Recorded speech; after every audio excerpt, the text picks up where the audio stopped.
सुनवामसो ममराति गतो निदहाति वेदः स नः पर्षदति दुर्गाणि विश्वानामेव सिन्धुम् दुरितात्यग्निः तामग्निवर्णाम् तपसा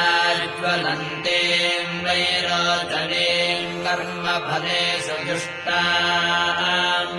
दुर्गाम् देवीम् शरणमहम् प्रपद्ये सुतरसि तरसे नमः अग्ने त्वम् पारजानव्यो अस्मान् स्वस्ति विरति दुर्गाणि विश्वा ओष्टभृत्वे बहुलानपुर्वे भवातोकायतनयाय संयोः